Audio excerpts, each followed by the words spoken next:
जब अमित शाह के road show में हुई हिंसा, पश्चिम बंगाल में मचा बवाल, बौखलाई दीदी ने दिखाए ऐसे तेवर जिसे देख योगी ने उन्हें बताया बग दीदी।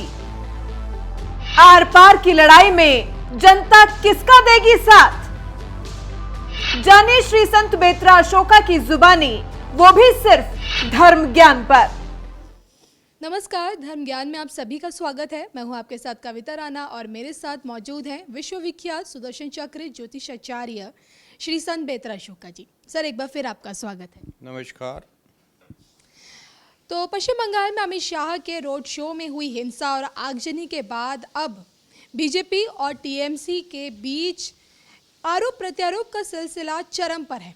एक तरफ ममता बनर्जी है जो कहती है कि आपकी किस्मत ठीक है जो मैं भी चुप बैठी हूं, तो दूसरी तरफ बीजेपी भी हमलावर है। योगी आदित्यनाथ ने ममता बनर्जी की तुलना बगदादी से करते हुए उन्हें बगदीदी कह दिए।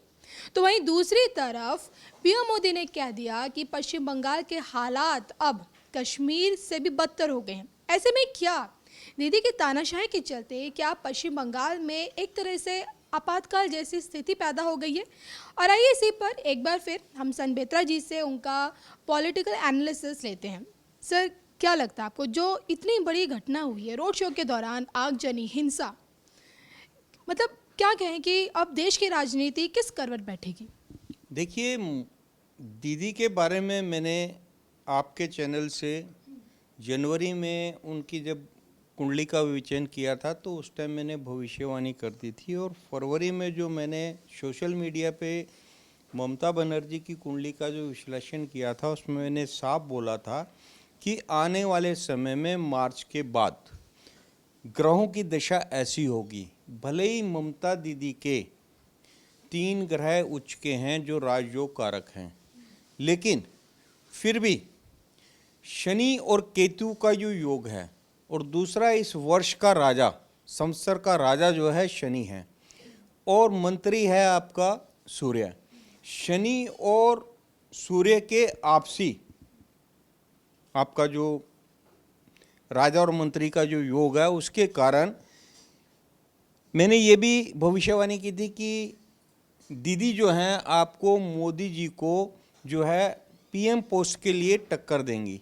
और अभी जो है क्योंकि उनकी सिद्धा में भ्रामरी चल रही थी तो वो भ्रमित हैं कि वो पीएम की कैंडिडेट हो सकती हैं, तो इसलिए वो बढ़ चढ़ कर बोल रही हैं। और मैंने उसमें ये भी भविष्यवाणी की थी कि मार्च के बाद दीदी जो है अपना मानसिक संतुलन खो देंगी, और मानसिक संतुलन खोने के बाद जो भी वो अनाप शनाप वक्तव्य देंगी उसका माइलेज बीजेपी को मिलेगा, जिसके कारण वेस्ट बंगाल में बीजेपी 2 से 20 का सफर तय करेगी। तो अभी तो बीजेपी की 2 सीट्स हैं, लेकिन 2 से 20 का सफर जो है वो तय होगा। तो ये भविष्यवाणी मैं कर चुका हूँ। उसी संदर्भ में अगर हम आगे बढ़ते हैं तो ये जो भी घटनाएं हुई हैं, चाहे योगी आदित्यनाथ का हेलीकॉप्टर नहीं उतरने दिया, चाहे आपका माननीय अमित शाह जी को रैली के लिए परमिशन के लिए जो है सरकार से परमिशन लेनी पड़ी, और चाहे उनकी अब रैली हुई तो उस भारी जनसमूह को देख के उन्होंने जो है उस पे जो है वहाँ पे जो भी दंगे फसाद हुए हैं, क्योंकि जिस स्टेट में ये होते हैं उस स्टेट के सीएम की रिस्पॉन्सिबिलिटी होती है। उस स्टेट में अगर कोई आता है तो अगर कोई प्रोटोकॉल में ये सारी ड्यूटी जो है सीएम की है, उनको उनके लिए बिल्कुल सील प्रूफ अरेंजमेंट करना था ताकि इस तरीके की वारदात नहीं होती। लेकिन यहाँ पर जो भी हुआ है और जिस तरीके से माननीय अमित शाह जी ने वक्तव्य दिया कि ये चीज़ें जो हुई हैं ये प्लान्ड वे में हुई हैं, और एक उसे क्या बोलते हैं, जो भी मूर्ति वगैरह तोड़ी है, जो भी अंदर जाके चीज़ें हुई हैं कि उन लोगों ने खुद हैं, और उसका ठीकरा फोड़ा जा रहा है बीजेपी के ऊपर। लेकिन आवाम जो है अब जो है वेस्ट बंगाल की आवाम जो है जाग चुकी है, और वही एक कारण है कि आपकी जो है वेस्ट बंगाल में अभी तक जो आपकी वोटिंग हो रही है वो 70 से 84 के बीच में हो रही है। तो 70 से 84 का जब इतनी हैवी वोटिंग होती है तो उसका मतलब साफ होता है कि that is for the change.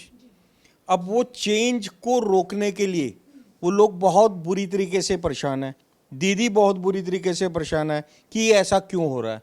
तो उसके लिए वो उन्होंने हर हथकंडा अपनाया। जो हथकंडा उन्होंने पंचायती इलेक्शन में आजमाया था वही हथकंडा जो है अब के इलेक्शन में। और ये लास्ट जो है आपका चरण जो है, इसमें जो है आप देखिएगा वोटिंग जो है वेस्ट बंगाल में सबसे ज़्यादा अब तक का जो है रिकॉर्ड कायम करेगी।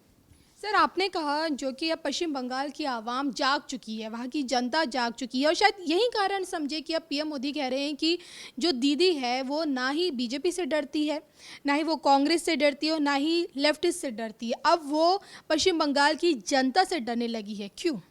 देखिए, अगर आप पास्ट की घटनाओं को देखते हैं तो वेस्ट बंगाल हिंदुस्तान का एक हिस्सा है, ठीक है। और वहाँ पे जिस तरीके से वहाँ की सीएम सीबीआई को नहीं मानती, शारदा घोटाले चिटफंड घोटाले में उन्होंने सीबीआई को एंटर तक नहीं करने दिया, अल्टीमेटली लास्ट में कोर्ट को उसमें इंटरवीन करना पड़ा और उसके बाद जो है तब उस पर इंक्वायरी हुई। ये खुद जो है वो जो आईजी थे उनके फेवर में जो है धरने पे बैठी, तो ये कहीं शोभा नहीं देता। बिल्कुल वैसे ही उसी फैशन में चल रही हैं जिस फैशन में आपके अरविंद केजरीवाल चल रहे हैं। अब वो वहाँ पर वेस्ट बंगाल के सीएम है, पुलिस प्रशासन उनके अंडर में है, तो वो सब कर रहे हैं जिसके लिए आपके अरविंद केजरीवाल दिल्ली में तड़फ रहे हैं कि भैया पुलिस प्रशासन उनके अंडर में होना चाहिए, इंस्टीड ऑफ सेंट्रल गवर्नमेंट के वो उनके अंडर में होना चाहिए। इसीलिए वो भी तड़प रहे हैं कि वो भी वही करके दिखा पाएं जो वेस्ट बंगाल में दीदी कर रही है। टोटल गुंडागर्दी जिसमें प्रशासन साथ में मिलकर जो है ये सब काम हो रहे हैं। और इसके लिए मैंने बहुत पहले ही भविष्यवाणी कर दी थी कि अगर वेस्ट बंगाल में इलेक्शन करवाने हैं तो वो पैरामीट्रिक फोर्सेस की देखरेख में ही कामयाब होंगे, अदरवाइज वहाँ पर गुंडा तत्व इलेक्शन को फेयर नहीं होने देगा।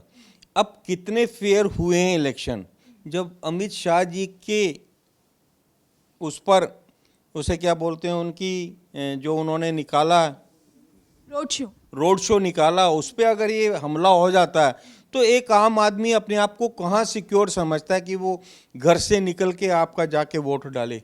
और अगर वो वोट डालने जाता है तो गुंडा तत्व उनको धमका रहा है, उसकी भी वीडियोस आपको आ रही हैं। बिल्कुल। यहाँ मैं अपने दर्शकों को ये बात बता दूं कि 16 सितंबर 2016 में संबित्रा जी ने बड़ी भविष्यवाणी की थी। उन्होंने कहा था कि इस बार बीजेपी बहुमत के आंकड़े को पार करेगी, 299 प्लस सीटें लेके आएंगी। नतीजन अब खुद पीएम मोदी जी इसका दावा कर रहे हैं। पीएम मोदी जी ने हाल ही में कहा है कि इस बार हम कम से कम 300 सीट्स लेके आएंगे, 300 प्लस सीट्स लेके आएंगे, जिसमें पश्चिम बंगाल की भागीदारी सबसे ज़्यादा होगी। अब आप क्या कहेंगे सर?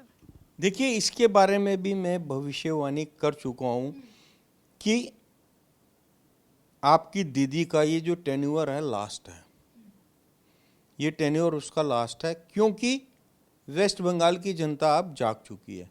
वो इस तरीके के तुष्टीकरण की राजनीति करने वाले गद्दी से देखो कैसे उठा के पटक के बाहर फेंके हैं। चाहे आपका दिल्ली की गद्दी से तुष्टीकरण होता था, आज वो लोग कोनों में भी नहीं है कहीं पे।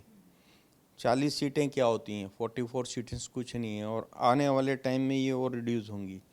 वही अभी ये उसी ओल्ड पैटर्न पे चल रही हैं तुष्टीकरण की, और उसके तहत अब आने वाला समय इनके लिए बहुत ही कष्टकारक होगा। मैंने एक चीज़ और भी भविष्यवाणी की थी कि वेस्ट बंगाल ही कारक था आपका पाकिस्तान के बनने का, और अब फिर वही हालात वेस्ट बंगाल के